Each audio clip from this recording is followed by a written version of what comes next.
a infrared as I lag. I don't have an infrared, though it looks like we do have AT partisans being spawned in from the reserve doctrine. The reserve army, okay, really good team game doctrine. Of course, if used correctly. The AT partisans will be able to take out the fuel cache fairly quickly, but it looks like some LMG grenadiers will be able to respond in time, forcing back the conscripts, which should retreat as soon as possible, and possibly forcing back the AT partisans before they can take out the fuel cache. The AT partisans should actually be targeted on the fuel cache. If they hadn't been targeted, they wouldn't have, derped around and not fired. Looks like the conscript squad will definitely go down thanks to the flamethrower, just dealing heavy damage to the garrison infantry. On the right side, we do have a major allied push thanks to an AEC that came up, but the AEC was Panzerfausted, it looks like, and it will have to retreat to repair. But there is a combat engineer squad right here, so it should be no problem. On the left side, the Speler went for some Piats on both his infantry section and his combat engineers, along with a mortar pit, which I already a little bit glanced over earlier. Of course, the Piats will be very useful in taking out whatever German light vehicles decide to make their appearance. Though it looks like on this side, Duncan Please and Juni are going heavily on infantry and defensive emplacements, so the Piats won't be too useful against that. Okay, the infrared at the half track. I was about to talk about it. Infrared half track is just a really good unit in team games. When you are the one OKW on your team, it is always really good to get this unit because it just provides so much utility in the form of obviously scouting that it really cannot be denied. And then, you should always coordinate with your allies as to who should get this unit and where it should be placed, because it should obviously be protected very well because it's a very squishy unit. It's only a half track and it goes down fairly quickly even to small arms fire. So we do have the Papa Shah conscripts. I'm going to try to charge into this Kuba wagon, but it is able to run away, and the MG42 setting up just in time to force back this beleaguered squad. So at the same time, on the right side, we do have a major allied push. It is decrewing the one MG42 in the front line, but it's going to be recrewed by Grenadier Squad. With Guards' riflemen almost going down to some G43 fire. At the same time, nicely from El Tirador, he did manage to capture the center and is going to be able to harass a little bit of the rear areas of the Germans. We have 3 mortars coming in from the right side, and I think that's a little bit of an overinvestment in the mortars, but I can see why, since the Allies are able to take over the defensive location at the fuel point. They want to be able to just artillery them to death. Papa Shah conscripts nicely charging in and taking out one of the mortars and possibly recruiting it and stealing it for the Allied forces. So that's definitely a good play. El Tirador does have a fairly nice infantry force and he is teching up, so he doesn't really need anything right now. I would tech up to tier 4 and get some Kachushi right now because he really needs to just barrage this battle group headquarters down along with any kind of infantry that wants to defend it. So we do have a flare placed? Yes, a flare placed from the conscripts. That might end up being useful or it might end up being useless. We'll see. We have some commandos being called in from the base for some reason. The infiltration commandos from the mobile assault regiment can be called into buildings, ambient buildings, a bit like Fallschirmjägers. So of course in the center, the Axis do know that there's a lot of allied infantry, and yet they just charge in anyway into engagements that they're going to lose. So I do not know what they're doing. But it looks like the mortar pit is enacting its toll of 9 kills. So along with the MG, Vickers MG, there's really no German infantry right now that can push through the left side. What right now the Germans should be doing is focusing a bit on the center, because right now the Allies have 2 really strong defensive positions on the right and the left that are able to just beat back any frontal assault of ease. So what they need to be doing is get in the center, which is lightly defended, and then flank from the center into whatever areas they want. Especially the right side, because in my opinion the right side is right now not as well defended as the left side. Of course they don't know this, but actually they kind of do know this because of the infrared. So they do know that the left side is very well defended by just AT partisans and MGs and the mortar pit. The right side does have more support weapons, but with a good flank, support weapon advantage can be negated. So it looks like the Germans will be using the mortar spam to try and deal with this instead of flanking. We'll see how that works out. It could. We do have a tier 4 from Don't Kill Me Please. He's going to go for some Obersoldaten. I do not agree with Obersoldaten's situation. I do think that perhaps going for a tier 3 and getting out of Stuka would have been a better idea, especially because of the fact that he does have the infrared half-track that synergizes very well with the Stuka. We do have a nice frontal assault from the Germans who will get repulsed as expected. Stolen Mortar will start to, actually no, this isn't Stolen Mortar, this is Belarus's Mortar. So we do have a Stug on the field from Stiel. The Stugs can work out, especially because he's going to have the Tiger Ace later on to support them with a little bit of versatility, so I can see why he would be getting the Stug. Especially also to counter this AEC armored car and any kind of ally armor, but he does run into a mine and right into the field of view of this AT gun along with the AEC, so it looks like the Stug will likely go down. We do have one more shot required from the AEC to just take it out, but he runs into another mine and just dies. It looks like there's two Panzer Grenadiers with Frex from Monkey Rulers, but they weren't used for some reason. Monkey Rulers does have a shitload of pretty unvetted units. He did lose most of his Grenadiers, and he is probably waiting for the Elephant. It looks like he doesn't have... oh no, he does have Phase 3, so... what I would do if I was him is try to get a Panzerwerfer, which he could right now with the resources he has. So we do have a Centaur on the field from the Spieler. I completely agree with this decision. Centaur will be able to decimate the German infantry, which is present in very high numbers. We do have a support gun, which along with the mortars was able to take out the mortar pit, so that's very, very nice for the Germans. They really needed this. Of course, the Centaur will deal heavy damage to the German infantry in the area, along with the Papasha conscripts, who were able to almost wipe Obersoldaten. 2 AT grenades are going to go on the infrared half-track, but it is going to be able to limp away thanks to the support of all this German infantry, but some squad will get wiped. Looks like 2 Grenadier squads will get completely wiped off the field, along with their LMGs. And now Juni is left without any infantry support at all.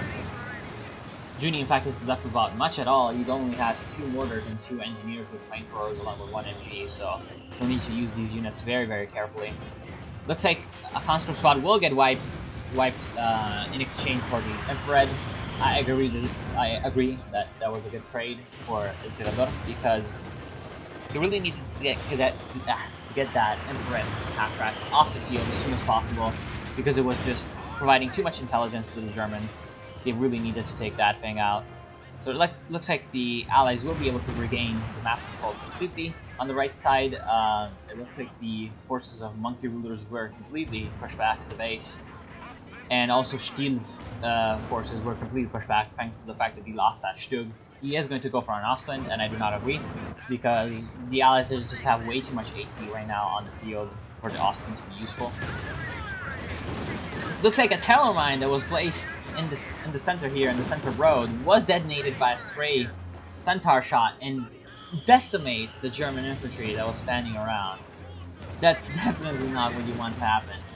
Which is why you do not want to walk into, your own mines, because, of course, just random stray shots will be able to completely detonate them.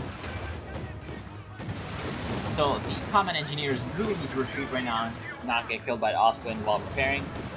Sniper could be used to just do a critical on the Ostwind, especially thanks to the fact that there's also an AT gun that the Ostwind was baited into. The critical will go down. It is a turret traversal jammed. Ooh, looks like the Ostwind will try to run over the mortar, but it won't work out very well for him. We do have an allied push into the German base, it looks like, with the AEC along with the infiltration commandos and another Centaur from Azrael.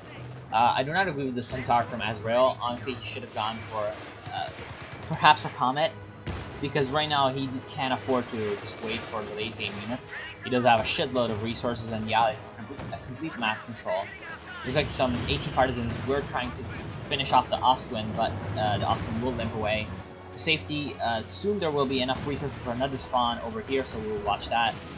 Though, of course, the Schwer Panther headquarters will likely thwart whatever attempt he makes. Another Stug from Juni. I do not agree. You should have just waited for some better unit. Again, Juni is the guy that had all the phases, and you should have gone for a Panzerwerfer because you really need something to take out the masses of allied infantry that are dealing heavy damage to them. Looks like the AT Partisans were spawned somewhere. Maybe over here. Yeah, I'm thinking... No, these. They were spawned over here. I do not agree with the spawn, but you do have Rapid Conscription on the field. It's going to be used because he wants to make a little bit of a push with his conscripts. And you know, he just wants some replacement units. What I like to do with Rapid Conscription is once I have a lot of units like this, the infantry squads that I get out of Rapid Conscription, I just use them to merge into other units. So I just use them as kind of a free reinforcement tool. That's just kind of what I like to do. Because just keeping too many infantry units just bleeds you out fairly quickly, even with the Rapid Conscription just replacing you.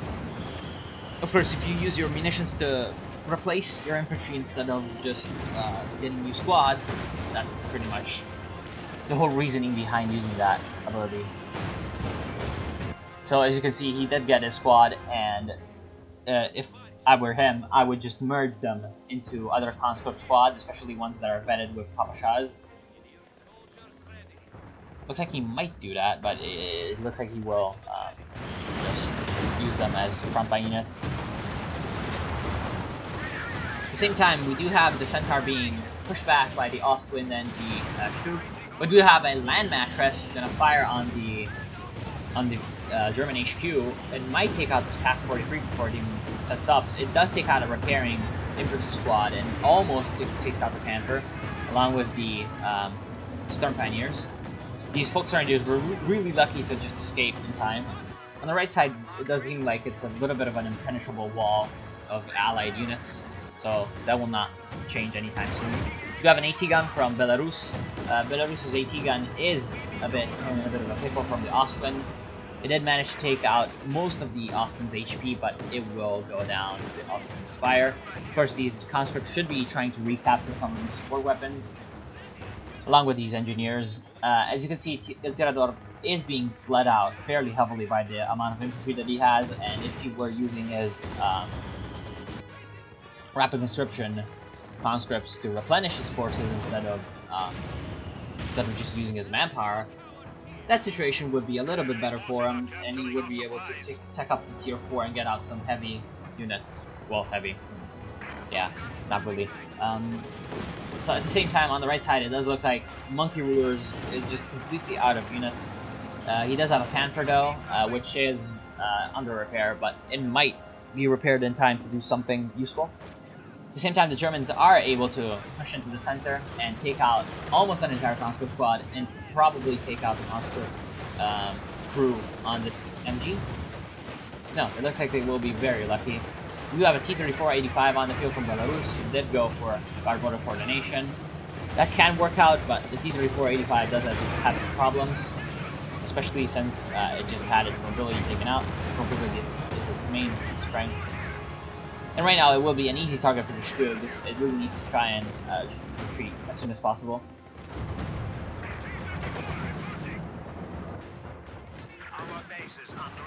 At the same time, the Azrael, the British, are able to just push into the base very heavily, along with, who does have 2 land mattresses, one of which is deployed on the left side, one of which is deployed on the right side.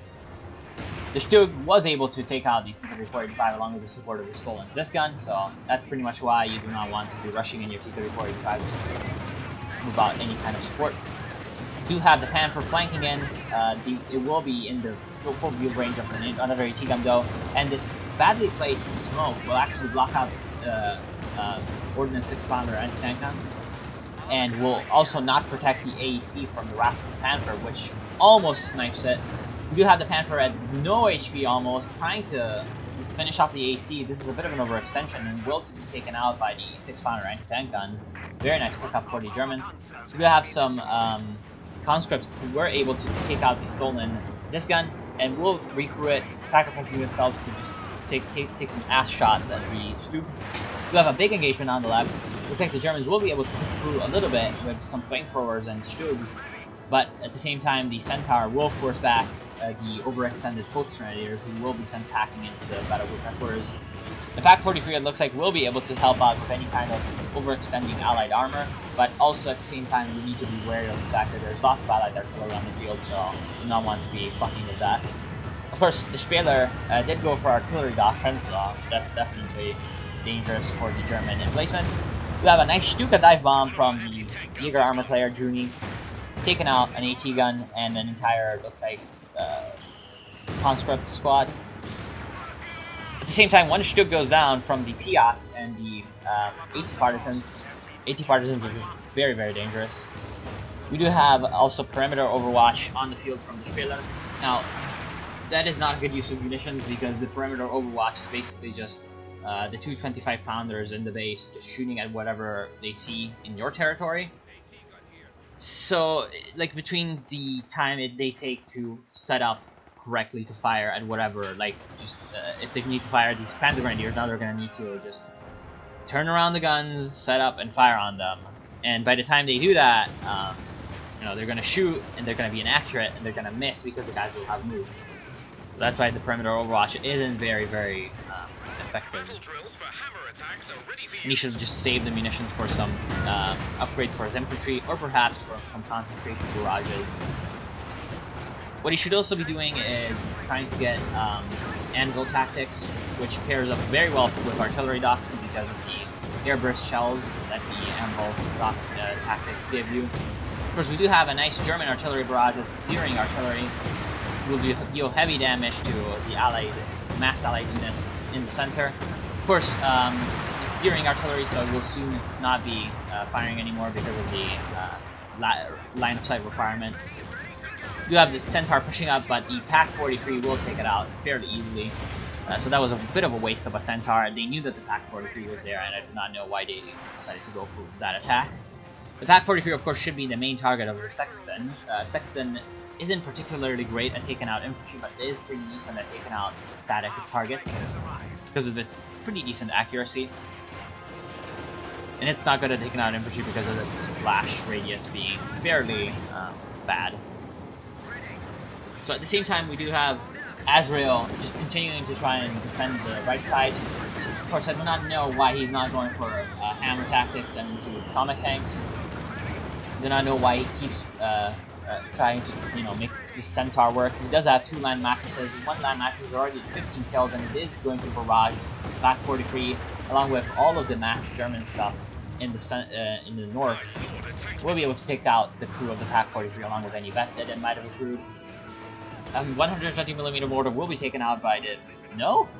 Why would you not take him out? Just kill him. Looks like the German infantry will be attempting to flank Belarus's position on the right side. We do have a Stug which took out the Centaur before it even got any vet off, so that was definitely not a good investment on that Centaur instead of maybe going for a Comet. Comet will be really good right now on the right side especially. The Stug almost being taken out by the AC. The AC will charge him through and will... No? Wow, insanely lucky on the Stug, bouncing off frontal shot from the AC. Infiltration commandos will be able to secure the center.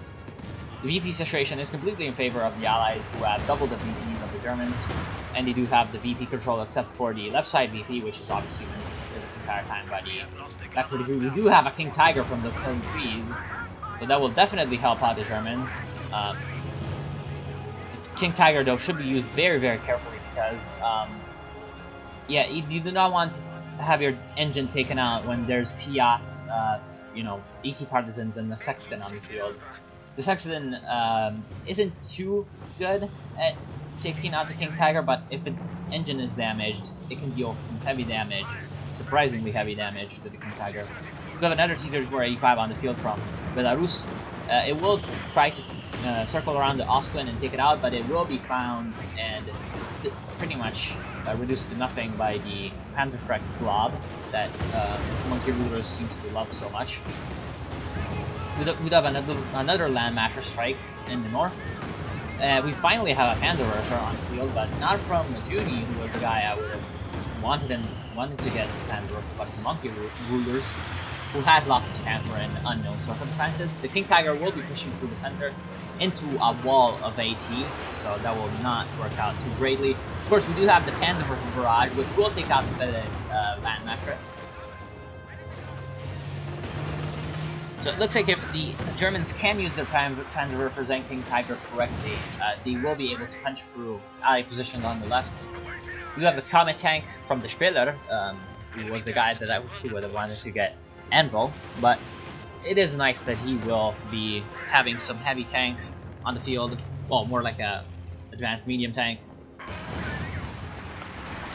And it is really good that he will have this because they really need some mobility. The T-3485s are not really working out for them. We do have finally a Comet tank from Azrael, so the allies will regain the tank superiority over the Germans. King Tiger's engine was damaged by something, probably a well-placed AT grenade from the whatchamacallit, the AT partisans, which can throw anti-tank grenades. The Comet on the right side will be in trouble because of the Stug coming in from the back and attempting to target weak point, which he should be doing. Looks like he won't be using the target weak point, but he will be taking out the main gun of the Comet with a nice rear shot. He is running into some minefields though, which will be a problem for him, especially if the guards, riflemen, are able to come back, but it looks like they are being sent to the left. We will have some conscripts with anti-tank grenades coming in along with a mine. So nice, really nice usage of mines from Belarus. Definitely better use of mines than of resources or medium tanks. He does have the resources for 2 more T-3485s. Though I believe he only has the top cap for 1. And so he should be gaining another T-3485 and another engineer squad because he desperately needs some repairability. Though he does have self-repair and a ton of munitions. You have a massive German assault in the center because of the Stuka dive bomb. They are able to take out 2 land mattresses along with an AT gun and now a zeroing artillery. It looks like no, it's not a zeroing artillery. That's a that was a Panzerwerfer barrage. It looks like Panzerwerfer barrage dealing heavy damage to the Allied infantry in the area, along with an Su-85 and a Comet that are not in the best of shapes. We have a second Stuka dive bomb coming in, hopefully here on the forward assembly, taking out completely the Allied infantry force, and the Spieler is obviously not too happy about that, calling the GG even though he has the advantage. So we do have the masterstroke from the Germans, able to just decimate one of the Allied players. Of course, on the right side, we have the massive push from Stiel, who had like just a ton of forces, and now the Tiger Ace, but he is, you know, just once again stopped dead in his tracks by minefields. They're, you know, very well placed by Belarus, which is why I would like him to get some more combat engineers so he can place more of them. We do have the King Tiger completely commanding the left side. El Tirador, because of the fact that he was delayed by his bleeding of tons of infantry, he does have a shitload of munitions which he could be using for rapid conscription and then replacing his infantry with. Looks like though he will try to take out the Tiger Ace, which isn't a good idea. And hear me out, when you have a Tiger Ace on the enemy team, of a player that has been pretty much decimated by Tiers 2, you want to be leaving the Tiger Ace alive. And the reason why you want to be doing that is because look at his resources. You cannot replace any of his losses. And if you just focus on taking out the other units in his army, also there's an abandoned AC which you should take.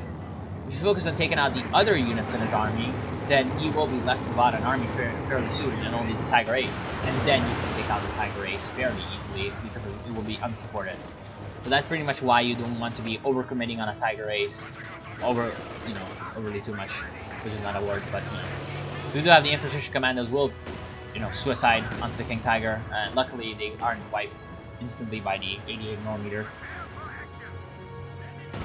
The Panzer Grenadier spam from Bruni is able to, deal with whatever Allied infantry was left after the massive Stuka barrages which surprisingly enough did not take out the forward assembly. Very, very weak building in terms of HP. So we do have the SU-85, which is definitely the correct choice in terms of armor from El Tirador. You don't want to be having T-34-76s up against King Tiger and the Panthers. The SU-85 will be able to deal with the KT decently, but it will be very, very vulnerable to supporting the German infantry with Panzerschrecks or Panzerfaust. Point proven, some stormtroopers come from the back and are able to cooperate with the King Tiger to take out this SU. So that's definitely a very, very bad mistake from El Tirador because he doesn't really have the resources to replace these losses. Looks like Belarus's mines were actually really important to the success of the Allies because right now, if they didn't have those mines that stop Still in whatever advances he does, they would have lost the right side as well.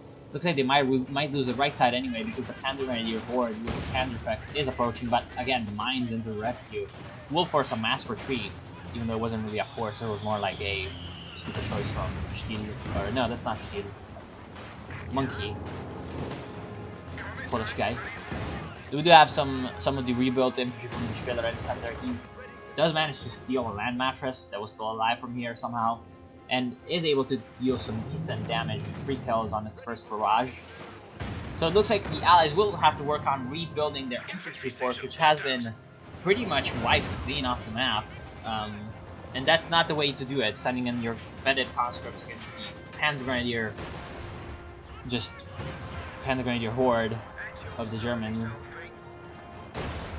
The Sexton will attempt to deal the Panzer Grenadiers with close range barrage, but it does fail fairly miserably. The Comet will be able to take out the Panzer Grenadiers, though there are no Panzerschrecks on this blob.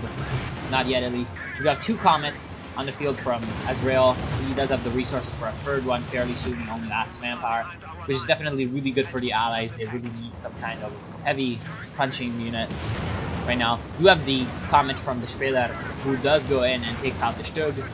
So that's definitely good because he does not have, Stiel does not have the resources to replace that at all.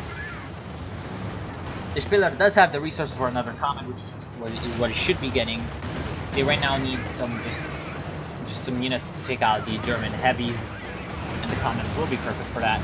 Tiger Ace looks like he will be target vehicled by Belarus, which again, not correct because you want to be leaving that thing alive as long as possible to just cripple your opponent economically. There's no way that this one tank can, no matter how many kills he gets, there's no way he can be worth not having an army to just pay for it. So of course, the land mattress will just take out 1 Panzerwerfer and 1 pack gun, so very good on the land mattress, takes out the pack gun completely, and also 1 Panzerwerfer. We do have a Stuka coming in from Don't Kill Me Please, who looks like at this point he is the strongest of the German players. And if he can use the Stuka correctly, he will be able to take out the land mattress. 1 land mattress already going down. So that will definitely be a menace that the Allies will have to think about dealing with. We have the massive push from the Panzer Grenadier horde on the right side. An AT gun will be taken out fairly easily. Of course, Panzer Grenadiers might run into some mines and, you know, just take heavy losses because of how clumped up they are. Of course, there's also a mortar pit that's firing on them while they are very clumped up, and there's also an MG, so this push will likely not result in much. We do have another anti-tank gun and a conscript squad that will probably be taken out by it, though. We have an elephant from Monkey Rulers. The elephant should be positioned over here in the center, not on the right side with no support. So I do not know what this elephant is doing.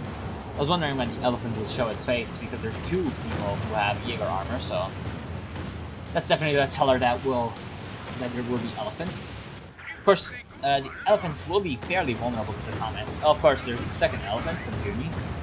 He does lack units compared to the amount of manpower that he has. Both the Jaeger armor players are lacking in units compared to the amount of armor that they have. What they should be doing right now is should be getting a couple of MGs and possibly a couple of AT guns. We do have a nice sneak attack from the fucking partisans who just stealthed up in all of the yellow cover that was, you know, created by the artillery, all the artillery bombardment, and they will almost take out the Tiger Ace. Again, the elephant would have been a better target. Just leave the Tiger Ace be. Why would you waste resources just chasing a unit that when you kill it will make your opponent stronger? I just don't understand. Like, what is the point? Just leave the Tiger Ace be and go for all the other units that are very high value, like the King Tiger and the Elephant and the Pack 43 and the Stuka, especially. The Stuka and the Panther will be a big problem for the allies. We have a T-34-85 flank on the King Tiger and the Elephant. Looks like they will be able to just slip around, crew shock from something, probably from the King Tiger shot, actually. The marked vehicle will finally go down on this Elephant, and it looks like the Elephant might go down if the T-34-85s can get into the rear. It looks like they aren't able to, though, because they're not being microed correctly. They're also under fire from the Pack 43 and the Shrek Blob, along with the King Tiger. Looks like the T-34-85s will go down, but in the last parting shot, the out-of-control T-34-85 gets a ridiculous snipe on the Elephant, along with a massive land mattress, which takes out the entirety of the Blob from Junie. So Junie has no units left. He has just lost everything. Of course, on the right side, the Elephant can't really do much against the just emplacements and mines, and just can't really do anything. Now the King Tiger is left unsupported except for a couple of infantry units on the Stuka. The Pack 43 is still alive at Bet 2, but it will be taken out fairly quickly if the Allies can focus on it with their artillery, and also it can be just avoided. So in the center of the combat, we'll be able to just force back whatever German infantry is left from Stiel, who does still have the Tiger Ace. Point proven, he doesn't have anything. He cannot build anything because he doesn't have any resources. Which is why you do not go for the Tiger Ace, you go for the supporting units. So right now, Don't Kill Me Please is the only hope for the Germans. He does have a Panther, a King Tiger, and a Stuka, and a Pack 43, which will be very good if he can micro each of these units correctly. On the right side, just Monkey Rulers just needs to get some units going and not just blob. He needs to stop blobbing because he just blobs into the MG, he blobs into the mines, he blobs into everything, and then he has to retreat his entire infantry and leave his Elephant unsupported, which I still do not know why there's an Elephant on the right side. I have no idea why you would use the Elephant there. Of course, at the same time, this infantry push, if he doesn't fuck it up, might just get the Germans a bit of breathing space, which they desperately need because they've been left with only the left VP for something like 40 minutes, and they are just suffering because of it. They are having some major difficulties on their VPs. So a nice sneak attack, very nice usage of Panzer-Shrek'd up anti-tank partisans who will be able to take out the Panther, looks like, thanks to also an anti-tank grenade damaging the engine. So this was definitely a really good usage from El Tirador of his most prized unit from this doctrine, because it is a very underrated unit, the anti-partisan. That is exactly how you want to be using them, by the way. Either that way, or just hiding them in some place and just waiting for the enemy tanks to pass by and then pop them in the rear and just pop the AT grenades. We do have a combat Bet 2 going down from the King Tiger and the Pack 43, so that's a shame. Of course, on the right side, the German infantry push was completely repulsed as was expected. We have 3 comets from Azrael. Finally, he was able to get a 3rd comet, along with land mattresses still firing and dealing heavy damage to the Germans on the right side, on the north side. Of course, the King Tiger is now left without support from the Panther dying, and cannot really do much because he's just continually peppered with artillery and he cannot repair. And right now, we do have another STU on the field who is able to keep it alive at least to Bet 1. If the STUs can get to Bet 2 and Bet 3, they will become some major thorns on the side of the German heavy armor. The Tiger Ace is back on the field finally, but again, the Tiger Ace can't really pay for itself at this point. It's just a little bit of a dead weight. And it makes the player that uses it a dead weight as well. So of course, continuing with the history of great attacks on tanks with just Shrek'd up infantry, he does have a conscript squad with a stolen Shrek. But of course, we have an overextension from Belarus who will waste 2 T-34-85s, it looks like. Again, don't overextend on a Tiger Ace. That is exactly what the Tiger Ace is made for. Just make you overextend on killing it. With the Tiger Ace, it's like you either kill it as soon as it comes on the field, or you just never kill it until it's the only unit the enemy has left. That's what you want to be doing with the Tiger Ace. And just like most units in Company of Heroes, just how you interact with it is just the way to victory.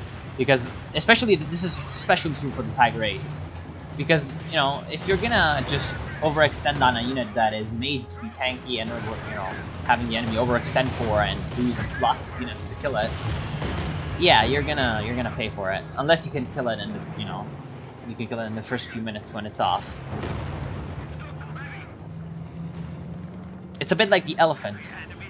Also, nicely coming in with the shreked up AT partisans, just sneaking onto the German base and taking out the King Tiger. That's definitely how you want to be doing that. While El Tirador's usage of rapid conscription was not as good as, in my opinion, could have, his AT partisans were definitely a major force for victory for the Allies right now, because I do think the Allies are about to win. The Germans really don't have much left. They have completely lost everything. Also, this elephant was really terribly used on the right side. It didn't do anything because there were no Allied tanks on the right side. The elephant is only useful when there's enemy armor, and it could have been really useful in the center to just keep the comets at bay. So what the Germans could have done differently is concentrate a little bit more in the center, which I do believe was a bit of a mistake for them to not go for the center, because the left side and the right side always had lots of concentrations of enemy units. And it was bad for them, and also defenses, and it was bad for them to just bang their heads against the wall for a good half the game. And then for the other half of the game, bad usage of the elephants, bad usage of shreked up Panzer Grenadiers, bad usage of just recon. They didn't have any recon at all from the moment that the infrared half-track went down. Bad usage of the Tiger Ace, though honestly it was decent, quote-unquote. You should have just used much more Minesweeper support. Especially because when you are elite troops and you call off your Tiger Ace, you want to have a lot of engineers, like 3 or 4 engineers, to just keep it repaired all the time. Because anytime this Tiger Ace is off the field being repaired, it's just more resources being wasted. The Tiger Ace is a bit of a ticking time bomb against yourself, in a way, if that makes any sense as an analogy. Of course, the Mega Comet Horde will charge in and will be stopped that rolled by the Tiger Ace and Stug. But it looks like we do have a true shock from Tiger Ace. No, not from Tiger Ace, they didn't do that, right. But it will be able to limp away to safety. Of course, for the Allies, what could have been done differently is a little bit more focus with your artillery on the Pak-43, which was a thorn inside fairly early on. A little bit more focus on getting out late game units as soon as possible. We do have a nice mine on the right side from Belarus, taking out the elephant with a major engine damage, and also the AT partisan / Soviet Shrek Blob. Gonna finish it off. And we do have the GG coming in. So another mistake that the Allies did was also nice 37 kill Sexton. Holy shit, I've never seen that good of a Sexton. So that's definitely props to the Spieler for this Sexton usage. Of course, a little bit more just quick checking up into late game for the Allies would have been good. A little bit more Fireflies would have been good. A little less perimeter overwatch, because the perimeter overwatch really doesn't do anything, unfortunately. And a Valentine would have been a really good unit to just get, because it's a nice answer to the infrared. Of course, with how the match was developing, the Valentine would have been needed to just be very hidden and very protected because of the elephants and the Shrek blobs that were running around. They can snipe the Valentine fairly easily. Another mistake that the Allies did was the rapid conscription usage. I've already touched on it. It could have been used better. Soviet artillery piece wouldn't have been a good idea, so I'm happy that he didn't go for it. A little bit overzealous usage of the SUs wasn't very good. The SU, you just want to be keeping it alive. It's not a unit that you want to be chasing enemies with. It's not something that you want to trade with. It's something that you want to keep and baby, because when you get it, it's worth maybe half of the resources that you spend for it, because it's a really terrible unit. It doesn't penetrate much, it doesn't hit much. it shoots slowly. But when you get it fed up and it just starts shooting, you know, like a machine gun and penetrating every round and hitting every round, it just becomes like worth double the resources that you spend on it. So that's pretty much what you want to be doing with the Su-85. And the last player, where is he? Belarus. Belarus did very nice work with mines and some very nice work with target vehicle, except he used his marked vehicle a bit too much on the Tiger Ace. But he did do some good work with it nonetheless, just supporting his allies and key pushes against German heavy tanks. The marked vehicle player on your team really needs to be on the top of your game and seeing where the enemy heavy tanks are in danger and just using that to help out his allies in pushes. He wasn't able to use his infantry too correctly, unfortunately, but he was able to at least use mines and support weapons to his advantage. Of course, he also did fairly poorly, in my opinion, with T-34-85s, because he was just a bit too overzealous with them. The T-34-85 is a flanking unit, but you don't want to be losing it. You just don't want to be losing it because it's just very expensive. You just want to be a little bit careful with it. Of course, not as careful with it as you would be with an Su-85, but yeah, of course, with T-34-85s, you do want to trade, of course, but you don't want to lose them without trading anything for it. So, yeah, I hope you enjoyed this cast. I hope you learned something from it. There was definitely lots to learn from this cast, so thank you to El Tirador for sending it in. Really good game. So, good game. Hope you enjoyed. See you soon.